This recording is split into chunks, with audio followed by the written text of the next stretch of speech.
Salut à tous, c'est Statman et bienvenue dans cette nouvelle vidéo de présentation d'un smartphone que j'attendais avec impatience et qui m'est arrivé vraiment très vite. C'est le Xiaomi Mi 5 dans sa version 32 Go de mémoire. Alors pourquoi je fais cette précision? C'est parce qu'en fait il existe trois versions du Xiaomi Mi 5. Il existe une première version avec 32 Go de mémoire et qui contient 3 Go de RAM avec un Snapdragon 820 qui est légèrement underclocké, donc qui est cadencé un petit peu en dessous de sa fréquence maximale. Et on a une version 64 Go et 128 Go de mémoire avec 4 Go de RAM. Et un Snapdragon 820 encore une fois, mais qui cette fois-ci est à sa fréquence normale. Et ça je reparlerai tout à l'heure de la partie dimension et tout ce qui est caractéristique. Moi personnellement, pour des raisons économiques, parce que ce téléphone j'ai quand même dû me l'acheter, j'ai pris la version la plus entre guillemets bas de gamme, même si ce téléphone reste quand même un ultra haut de gamme par ses spécifications. Donc devant vous, vous avez le paquet avec la version du Xiaomi Mi 5 qui contient 32 Go de mémoire et le Snapdragon 820 underclocké. Donc voilà, on va pas non plus aller tergiverser pendant 20 ans. Donc j'ai acheté ce téléphone sur Gearbest lors d'une vente flash à 350€. Je pense que c'était un bon prix, même si un peu après le téléphone, je l'ai retrouvé encore une fois un peu moins cher sur un autre site, je crois que c'était Banggood. Mais bon, ça fonctionne, enfin, c'est un bon prix récemment pour un téléphone qui normalement en offre beaucoup, même si je vais quand même évoquer déjà dès la vidéo de présentation ses limites. Alors on déballe, comme d'habitude, envoyé comme d'habitude par mon livreur, disons favori, donc Post Airmail, qui fait toujours un excellent boulot avec les paquets. Alors on ouvre, donc encore une fois enveloppe à bulle, et comparé à la Mi Pad 2, nous avons la boîte originelle avec tous ses coloris. Et dans la boîte, bien sûr, il faut qu'il sorte. Est-ce qu'il va sortir? Grande question. Allez mon petit noir. Oula, blague raciste. Bon, c'était une blague, bien sûr, je ne suis pas raciste, je vous rassure. Comme d'habitude, le petit adaptateur secteur noir. Donc voilà, pour ce qui est de la prise. Et passons tout de suite à la boîte qui est ici. Alors, ça va pas rentrer dans la caméra, bien sûr, comme d'habitude. Hein. Donc, je dois vous la montrer comme ça. Alors, en dessous, nous avons la petite, le petit autocollant, le petit code barre de chez Gearbest, avec marqué la date de, je pense, de fabrication, 30 mars 2016, donc un téléphone qui a été fait très récemment. C'est limite, il a été fait 5 jours avant, non, il a été fait 8 jours avant son envoi, parce que le téléphone m'a été envoyé le 8 avril, et aujourd'hui nous sommes le 18 avril, le jour où nous faisons cette vidéo. Alors, il y a marqué US, j'espère que ce n'est pas non plus une version US du Xiaomi Mi 5, même si normalement il n'y a pas de version officielle US pour ce téléphone. Nous avons ici le petit scellé de protection. Alors le téléphone n'a pas été ouvert. Bonne nouvelle. Et ça j'allais en parler plus tard dans la vidéo, mais bon, comme ça on va en parler tout de suite. Ce téléphone m'a été expédié le jour même où je l'ai acheté. Ce qui me ferait penser que Gearbest, disons, fait un petit peu un traitement de faveur aux téléphones les plus chers, ou en tout cas aux téléphones les plus demandés. Et le Xiaomi Mi 5 est le téléphone vraiment tendance et très demandé en ce moment.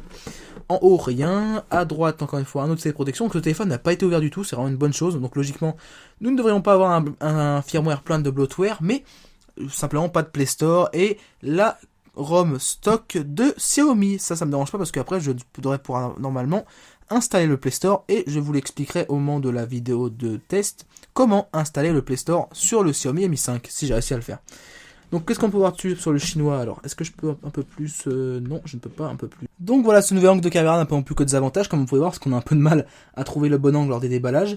Alors il y a marqué une ligne 5, donc Xiaomi Mi 5, 4G, 3G, 2G, ça on en parlera tout à l'heure par rapport aux bandes fréquences. Nous avons ici 820 pour le Snapdragon 820, 1,8 GHz c'est la fréquence maximale des deux cœurs les plus cadencés, parce que je pense que c'est une première.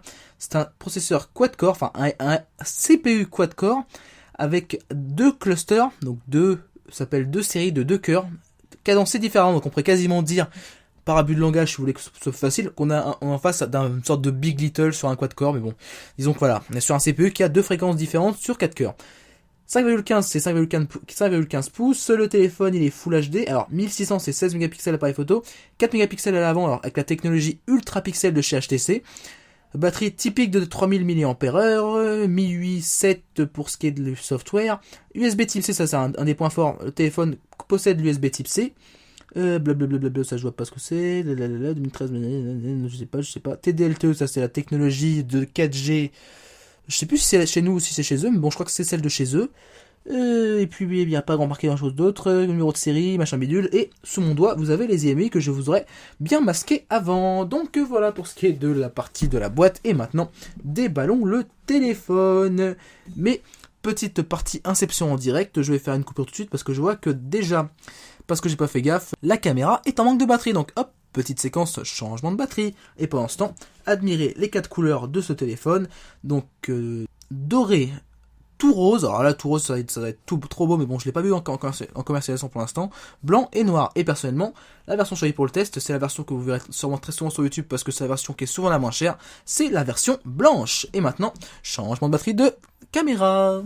Et ben comme quoi, avec un petit peu de patience et de réussite, on peut réussir avec un trépied de caméra toujours aussi magnifique que je montre tout de suite en photo, qu'on peut tout simplement réussir à avoir un grand angle de caméra assez grand pour avoir une boîte entière en face de nous. Donc sans plus attendre, maintenant que vous avez assez vu cette boîte qui est somme toute assez classique et que je dirais même très appelienne, passons tout de suite au déballage. Et sachant que cette fois-ci nous avons encore essayé sur un téléphone chinois, ce qui est quand même assez rare, nous allons recourir à notre habituel couteau à pain. J'espère que vous n'avez pas trop manqué et j'espère qu'il ne va pas trop me faire de dommages sur la boîte. Alors est-ce que je vais réussir un peu à me couper? Ça serait vraiment la partie magnifique de la vidéo. Non, premier scellé cassé. J'aurais pu laisser les descotcher, mais bon, j'ai eu un petit peu de manque de courage. Hop là, 2 scellés cassés.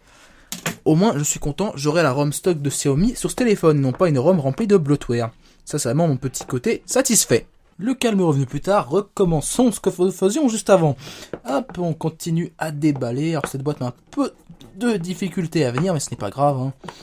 Hop, un peu de solidité. Et là, nous voici face à la bestiole. Et sincèrement, je suis très très content de l'avoir. Un téléphone, mais vraiment qui fait très très beau. Le Xiaomi Mi 5 est dans mes mains. Là-dessus, je suis vraiment très content. Alors, il possède un petit film de protection dessus, mais je pense qu'il n'y a pas de film écran, voilà, pour protéger l'écran des rayures. Ça sera toujours un petit peu dommage. L'arrière est protégé parce que l'arrière aussi c'est aussi une vitre Corning Gorilla 4, si je dis pas de bêtises. Et je le sors tout de suite de la caméra pour pouvoir retirer l'IMEI qu'il y a dessus, bien sûr. Je pense qu'avant, j'ai dû flouter ça au montage parce que impossible que je vous laisse les IMEI de cet appareil. Autant que des appareils pourris, ça me dérange pas, mais celui-là, ça me dérange quand même assez. Voilà, on va le coller au fond de la boîte. Voilà. Donc vraiment un téléphone qui fait vraiment super au premier abord. Un téléphone en plus qui a une petite forme, donc on va reparler après. Je vais pas trop spoiler la suite. On va continuer le déballage, qui pour l'instant, je pense que ça va faire une longue vidéo de présentation, mais bon, je suis vraiment impressionné et j'ai vraiment hâte de tester ce téléphone. Alors ensuite, nous avons des petits papiers, donc les habituels petits papiers, avec l'habituel outil qui est caché dedans pour extraire la carte SIM. Donc c'est un outil tout à fait classique, on va pas tout déballer, sachant que tout est en chinois, parce que c'est un téléphone qui n'est pas encore destiné à l'international. Ensuite nous avons un câble USB micro USB, non pas micro USB, excuse-moi, USB type C.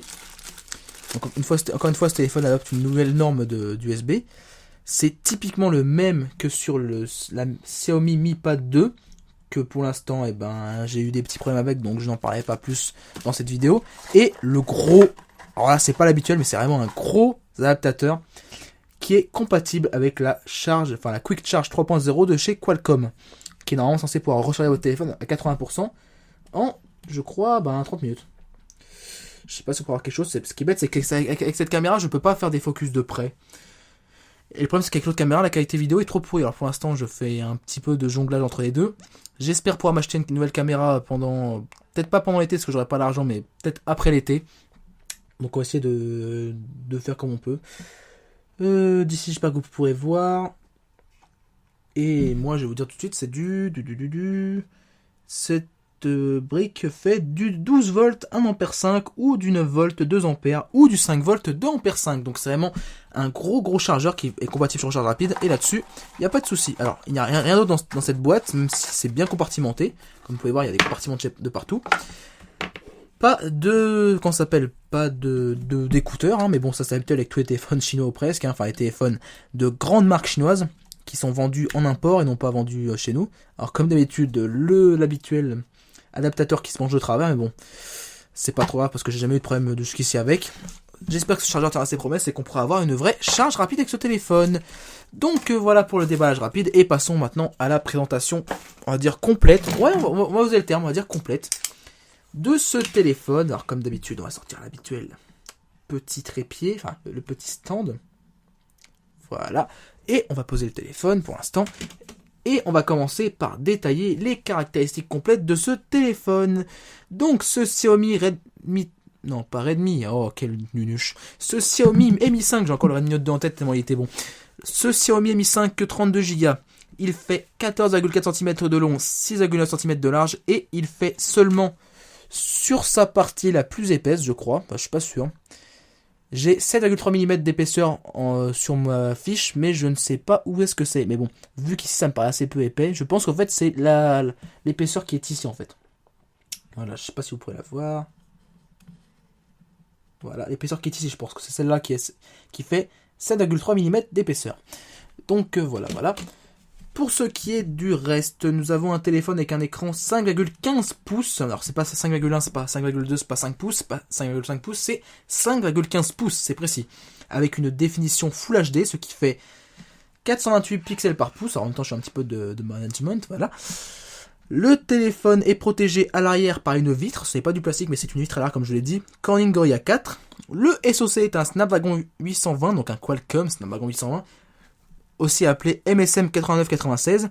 Le CPU sur cette version-là, alors sur la version 32 Go, c'est un 4 cœurs, 1,8 GHz sur ses deux plus hauts cœurs et 1,36 GHz sur ses plus bas cœurs.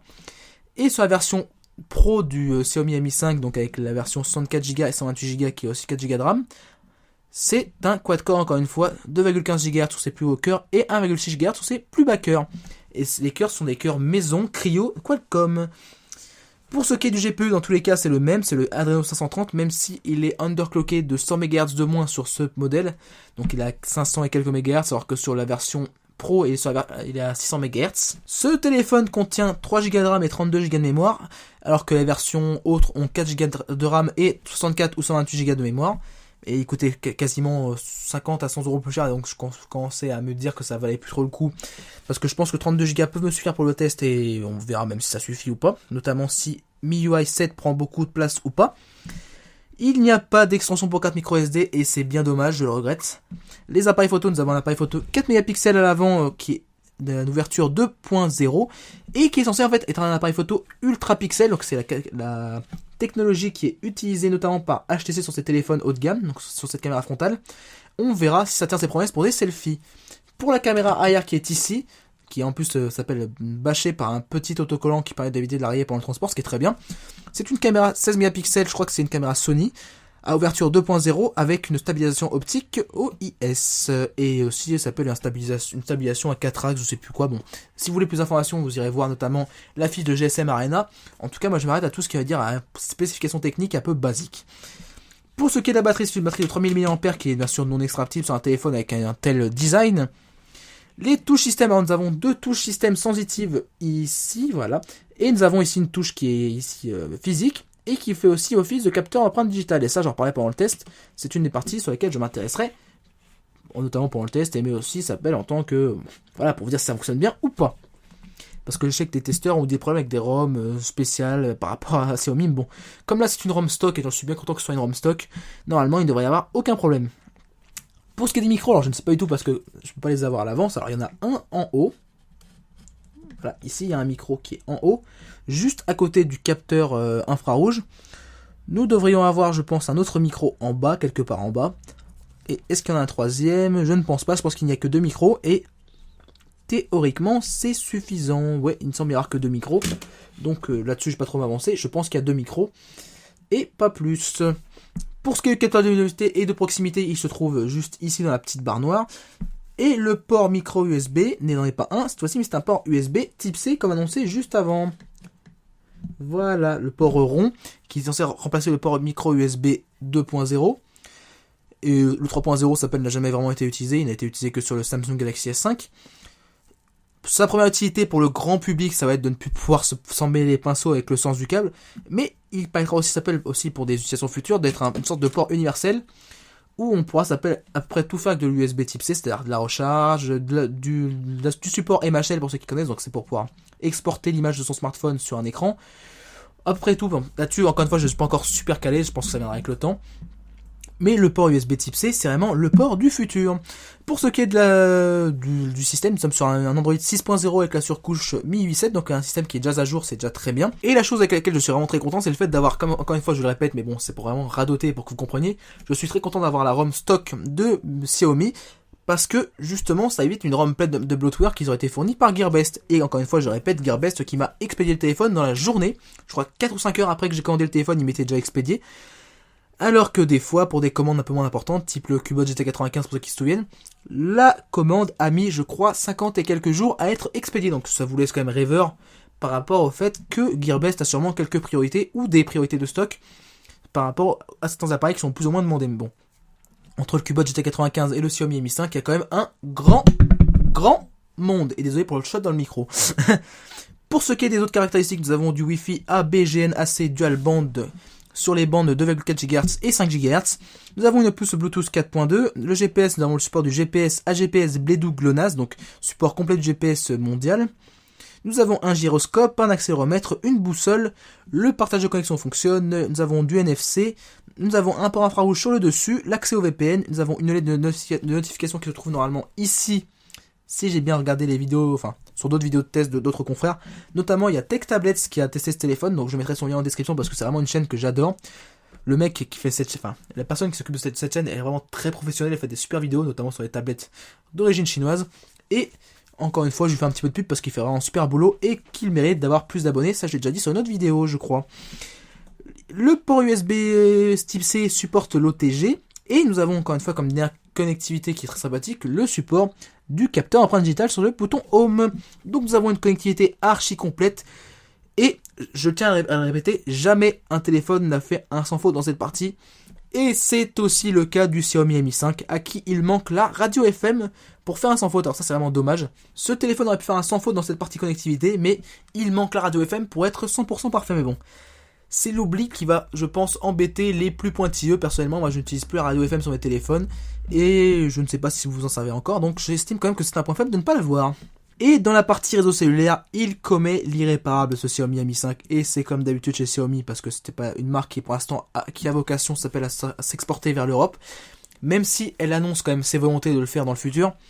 Ce téléphone est compatible 2G et 3G à 100% sur toutes les bandes françaises, mais il n'est pas compatible avec la bande 800 MHz 4G, ce qui est vraiment dommage et ce qui va quand même amputer, je pense, une bonne partie des connexions 4G des personnes qui sont chez Bouygues Télécom, chez Orange et c'est SFR je crois. Moi qui suis chez Free, je n'aurai pas ce problème.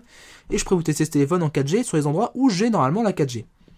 Ce téléphone est aussi annoncé comme 4G+ par Xiaomi, donc c'est une chose que je vérifierai pendant ma période de test sur le réseau de Free, comme j'ai annoncé juste avant. On pourra aussi rajouter le manque de port micro SD, ce qui pourra gêner un power user sur ce modèle que je teste de 32 Go. On verra si même moi je m'estime comme power user, si 32 Go me suffisent ou pas pour un usage, on va dire, quand même assez confortable du téléphone. Passons à la partie design de cette présentation. Alors ce téléphone, comme je l'ai expliqué avant, a un arrière en verre avec un avant qui comprend une vitre qui n'est pas biseautée. En fait, c'est l'arrière qui est avec une vitre biseautée. Je pensais que l'écran était 2,5D, mais bon, au final, je ne pense même pas. L'écran, en fait, est totalement classique. C'est l'arrière, c'est la vitre arrière qui est en 2,5D.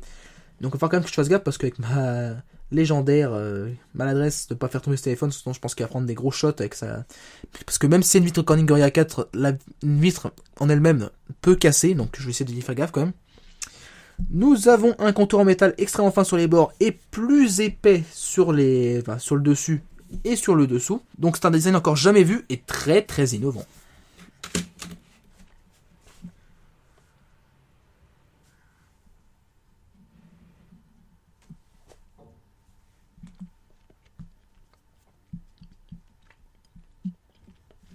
Pour ce qui est des boutons physiques, ils sont tous à droite et donc nous avons dans l'ordre de haut en bas le bouton de volume plus moins et le bouton de power.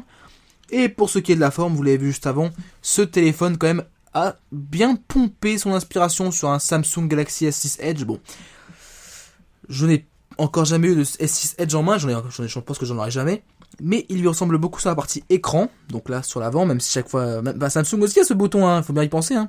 Et sur la partie côté, là aussi il lui ressemble beaucoup avec ce côté avec des bords très fins et plus épais sur le dessous. Même s'il fait, je trouve quand même qu'il fait moins iPhone 6, ce Xiaomi Mi 5, que le Samsung Galaxy S6 Edge. Donc c'est quand même assez ironique quand on sait que Xiaomi quand même calque beaucoup sa ROM et son téléphone, généralement flagship, sur les téléphones de chez Apple, quand même, c'est assez marrant. L'arrière ressemble aussi sur la forme, même si l'appareil photo est quand même totalement différent. Et donc, comme je l'ai déjà expliqué avant, et ça va être le mot de la fin avant la petite partie conclusive, j'ai peur. Sincèrement, je vous avoue quand même que j'ai peur de casser ce téléphone. Parce que moi qui quand même, vous devez le savoir à force de regarder mes tests, est d'une maladresse légendaire, j'ai peur quand même que la vitre Corning Gorilla à l'arrière, je la fasse tomber, enfin je fasse tomber le téléphone une fois que la vitre se casse. Sincèrement, c'est ma grosse peur sur ce téléphone. J'essaierai de trouver une coque, en tout cas de ça, pour pas que le téléphone soit cassé avant la fin. Mais bon, je vais faire très attention et j'espère que je pourrai vous montrer un téléphone lors de la vidéo de test complet et incomplet qui sera dans un état simplement dans un état irréprochable. Donc voilà pour ce qui est de la partie de présentation et passons maintenant à la partie conclusive sur les attentes que j'ai envers ce téléphone. Alors sincèrement, je vais pas y aller par quatre chemins. Ce téléphone, je m'attends à ce qu'il soit une bête en rapport qualité-prix, rien de plus. J'ai quelques petites interrogations sur l'autonomie, le haut-parleur et la partie logicielle parce que le haut-parleur en bas ne me paraît pas super bon, mais bon, ça on verra ça. La partie logicielle, j'avais quelques doutes avant de déballer le téléphone parce que je l'ai pas encore vu avant. En fait, je voulais pas déballer le paquet de Post-it Mail avant la vidéo et je ne l'ai pas fait. Donc j'ai découvert avec vous que le téléphone, à ma très grande surprise et même bonne surprise, que le téléphone n'avait pas été bidouillé avant que je l'ai utilisé. Logiquement, le logiciel devrait être stock, donc je ne devrais pas être déçu sur ce point-là malgré que j'avais une petite interrogation. Les deux seules premières déceptions que j'ai sur ce téléphone, c'est le manque de port micro SD et le manque de la bande 800 MHz, même si ça ne m'impacte pas en tant qu'usager de chez Free. Je pense aussi un peu à vous et je pense que ce manque de bande 800 MHz va en dissuader plus d'un d'acheter ce Xiaomi Mi 5.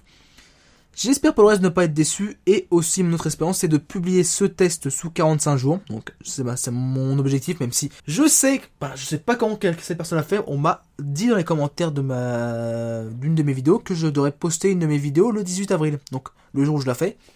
Alors non, je ne posterai pas la vidéo de test alors c'était quoi déjà? C'était la Nvidia Shield tablette aujourd'hui parce que tout simplement je l'ai pas fini et qu'il y a eu des événements qui ont fait que j'ai dû reporter cette vidéo. Donc j'essaie de quand même de donner des objectifs, des fourchettes de temps même, mais je n'ai pas, sincèrement j'ai essayé d'avoir un planning précis, mais pour l'instant ce n'est pas possible tant que je serai encore en période de pré-partiel, et en période de partiel ce sera encore pire, il n'y aura aucune vidéo de fait et j'essaierai d'en programmer à l'avance.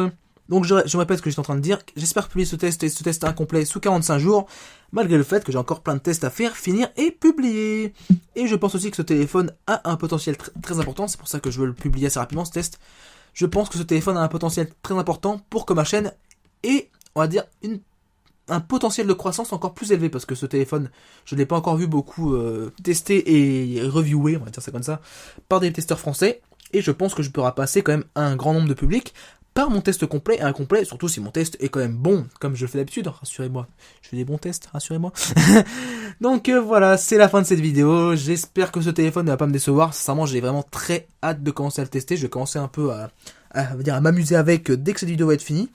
Si vous avez aimé cette vidéo de présentation qui a été un peu plus longue que d'habitude parce que j'avais pris le temps de détailler un peu plus que d'habitude simplement la partie déballage et la partie présentation, n'hésitez pas à mettre un pouce vert. Si vous ne l'avez pas aimé, que vous avez trouvé que c'était trop long, n'hésitez pas à mettre un pouce rouge. Et surtout, indiquez-moi dans les commentaires si vous souhaitez des vidéos de déballage et de présentation plus courtes, plus concises, ou s'il y a des points à rajouter ou retirer. Donc voilà, je n'ai plus grand-chose à vous rajouter et je vous dis à très bientôt, j'espère, pour une future vidéo. Allez, salut!